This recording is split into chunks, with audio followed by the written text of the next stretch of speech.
I am so excited to have back in the Taylor kitchen with me, Mrs. Cassie Mulliken, AKA the Imperfect Baker. If you don't follow her on Instagram, you should start right now because she does such amazing things. You started doing cookies and then you moved on to cakes and you do all these great things. The last cake I saw you do was like this tall. It was a hummingbird cake?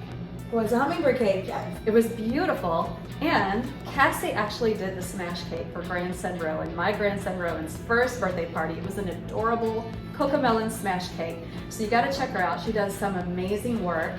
And what are we gonna do tonight, Cassie? Well, I'm so excited. We are going to be doing one of my favorite Saturday morning recipes, buttermilk biscuits. Oh, yum. Now, Yum. I don't know the full history of biscuits, but there's something just so southern and screams Saturday morning in the South as a buttermilk biscuit. Yeah. And I'm going to be showing you one of my favorite recipes from one of my very first cookbooks, Better Homes and Gardens. Oh yeah. Anyone can bake. This one got me started. So if you're looking for a great resource, this is a good one to start if you're interested in baking. Awesome. But I have since incorporated a couple of techniques for if you want to take your biscuits up a level.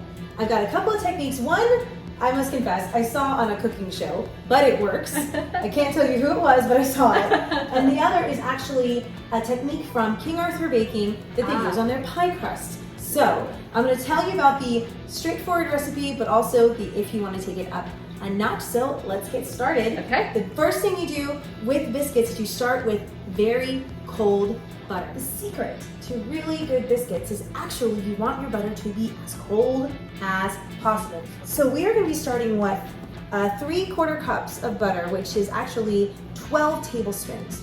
Now, this is the first of the take it up a notch techniques that I want to show you.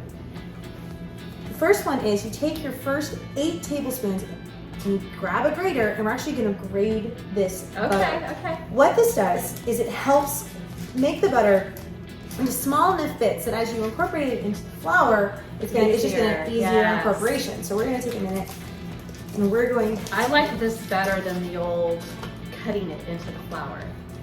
This which helps. Takes a while. It does. This helps cut it into the flour. So this. And we're about done. So you see, you've got this nice grated butter going in. And what I like to do is I like to stick my butter back in either the fridge or the freezer for at least another 10 to 15 minutes. What that does is it just, if you're like me and you have really warm hands, it helps the butter just reset because this is already getting a little melty, especially if you're using a softer butter like Kerrygold, which if you can use Kerrygold, definitely use Kerrygold. Very high fat content, which is why it makes great biscuits. It's so good. So if you would put that in the freezer. So what I like to do is unwrap my paper because it's got the tablespoons, mainly tablespoons are listed on here. So you just use it like a ruler. And I'm going to measure out 1, 2, 3, 4, or that's half a stick. I'll put this back to the side, and you're just going to cut them into the little slats of butter, maybe about that big. And what we're going to do is we're going to put them on another plate and put these in the fridge or freezer to just stay nice and cold for again about 10 to 15 minutes. In the Better Homes Garden, anyone can bake cookbook, they suggest just cutting your butter into squares, all 12 tablespoons into squares. So if you'd rather just do that, you can. Just remember, you want your butter cold when it is incorporated into the flour. Okay, so while our butter is chilling, we're gonna put together our dry ingredients. Okay. First, what we're gonna do is we're going to weigh out 3 cups of flour. I prefer to weigh my dry ingredients to get better accuracy and then of course a better baked good. So if you have a kitchen scale, get it out, and this is what you use it for. So we're gonna put our bowl on there, make sure to zero it out. There we go. So a good rule of thumb for measuring out your flour, it's roughly 125 grams per cup. Yes, baking does incorporate a little bit of math, and that's okay. So I'm gonna take my scoop, and this actually is a beautiful 1 cup scoop.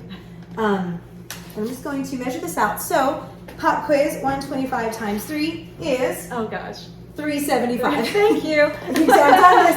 I've done this a lot. It's a little much. It's 355. Okay, oh wait, no. 375. 375. See, I was just testing you. I was just making sure you all got your numbers. I'm alert here. You are alert. Okay, here we are. 376. So you always can give yourself about 5 grams one way or the other, and it's fine because grams are very small. We're going to incorporate a tablespoon of baking powder. So what I'm going to do is I'm going to get a nice scoop, and I love that this can has a little edge there, so I'm just going to use it to flatten it out, and then I got a tablespoon of baking powder. And that's a lot, but that gives it such a nice rise. It does. I've seen these biscuits and they're beautiful. The rise is going to be so perfect. And next we need also a tablespoon of sugar. This adds just a little bit of sweetness to your biscuits. So I'm going to do the same thing. That should be the whole. That should be the whole tablespoon there. Okay. I did Right. measure it out There for it is. you. A There you tablespoon. go. I'm just going to chisel that. Next we need a teaspoon of salt.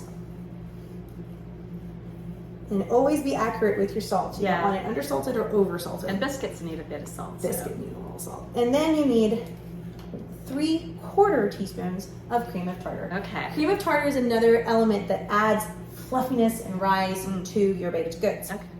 And 3. So we've got our dry ingredients ready. And you can whisk them, or if you have a fork, or even just use your hand a little bit and just mix those up together. Ooh, that feels good. So now our butter should be nice and firm. So what you're gonna do is you got your nice cold butter, you're gonna incorporate it in, you're gonna sprinkle it in. What I'm doing, this is very soothing, especially if you just had a tough day, is I am picking up, pinching, and kind of just like, what would you call that? Just like sprinkling back in. Right. What I'm doing is I'm giving it a little squeeze. I'm breaking up the butter a little bit more. So right now you see, if you can see, we got still got some pretty big clumps of butter in here. You want it to get to the consistency of looking like coarse crumbs. So imagine if you've ever made a graham cracker crust when you've incorporated the butter. It's kind of a similar sandy kind of a texture. Sandy kind of texture. Well, yeah, kind of like wet sand. Yeah. Not that you want to eat wet sand, No. but it almost has the consistency of wet sand. So we're gonna you just work it until it's in. This next technique I'm about to show you is what I learned from watching King Arthur Flour making their apple pie crust. Secret, This is a technique that they shared on Instagram. So another great resource is King Arthur Flour. Not only do they make great flour, they've got tons of recipes. They've got an amazing blog. Not getting anything for saying your this. I'm flour of just saying. choice, I know. I just love their product so much. They're such a great resource. So it's just for sure. Check them out if you're at any level baker. And you can purchase these on Thrive Market. I'm a Thrive Market affiliate. So if you go to the link on my website, you'll find the link to Thrive Market. Yes. Wow. Okay, so here it is. You ready for the take it up a level notch? I am ready. This is so good. We're gonna take our little pellets. They're nice and hard now.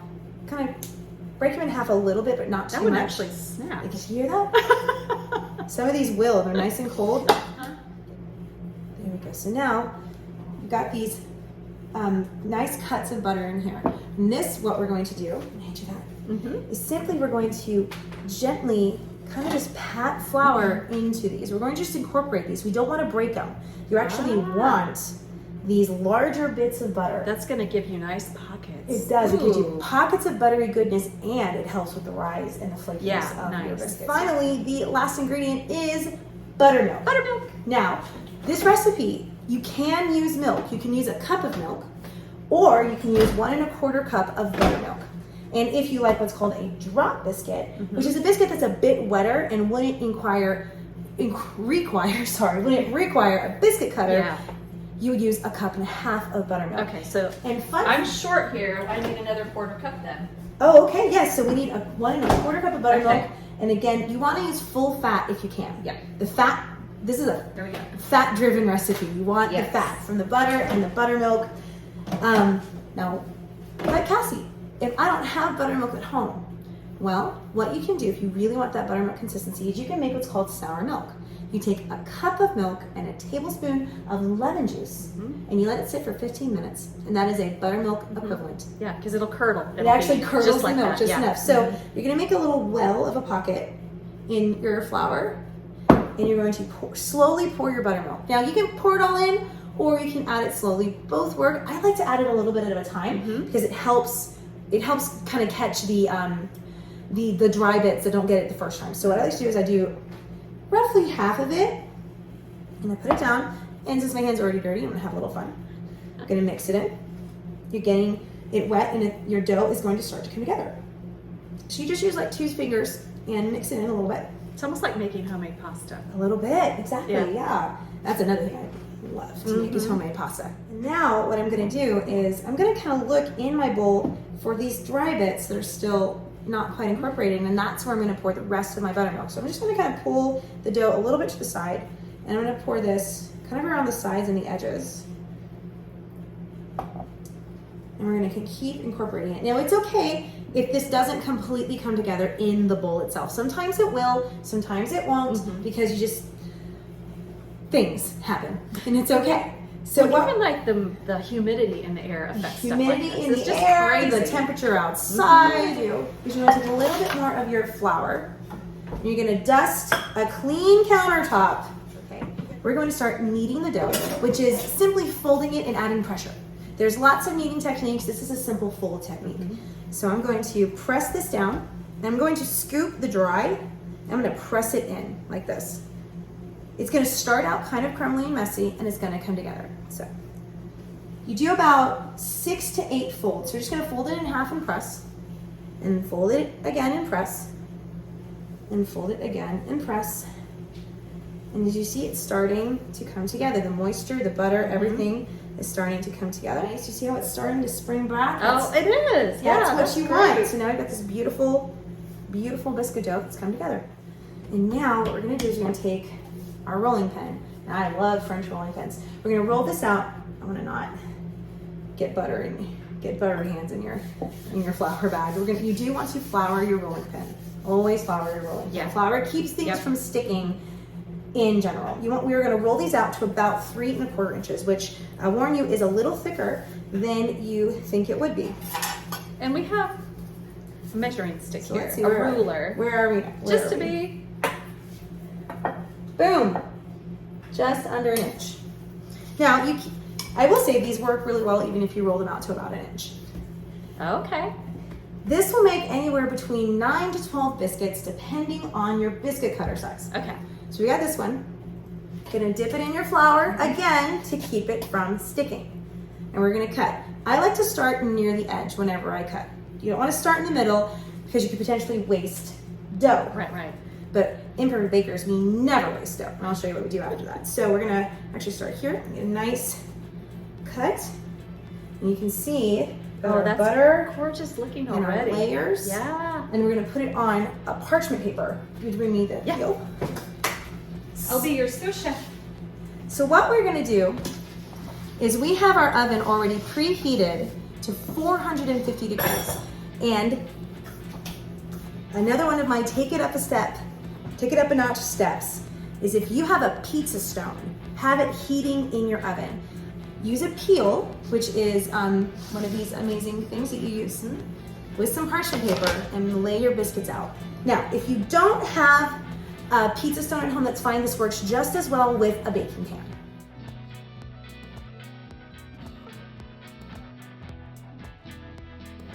So we've got 9 beautiful biscuits. We're gonna put this in our preheated oven, and they're gonna cook for 13 to 15 minutes, or until they reach the internal temperature of about 200 degrees. The timer just went off. It's time to check these biscuits. Okay. What I love about these biscuits is they also give you a rustic look. This homey, rustic look. You do want to let them cool for just a little bit because these are about 200 degrees internal. Now, it's a good rule of thumb if you have an instant thermometer, check the internal temp. You want it to be roughly 200 degrees, then you know it's done.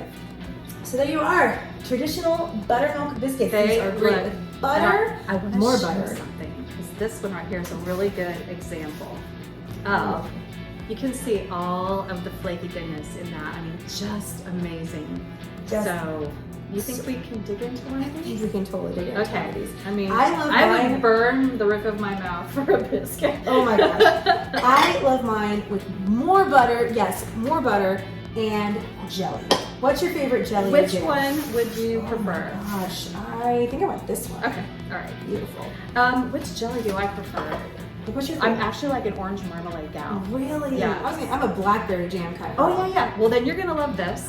This is a mixed berry. Ooh, I also have maple butter, yummy. and I have just regular butter. That's delicious. So- All good things on biscuits. And if you like honey butter, that's also Oh yeah. good stuff on biscuits. Yes. So if you look, we're gonna just Break open that. Look at that steam. Oh my gosh. You've got the flakes. So you see you've got your layers, your flakes. You can just Look at that.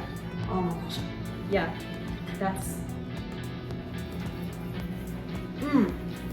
it's kind of like, you know, the canned biscuits where you peel off the layers. So much better. Here. Oh my gosh. Heaven. Thank you so much. Oh, thank you for This is having so me back. amazing. And I'm excited to try biscuits myself now.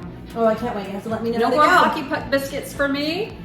Check this out on taylorkitchen.net. Check out Miss Cassie at the Imperfect Baker, GA, on Instagram. And make sure to tell Mary Ann how your biscuits turned out. Yes, leave a comment.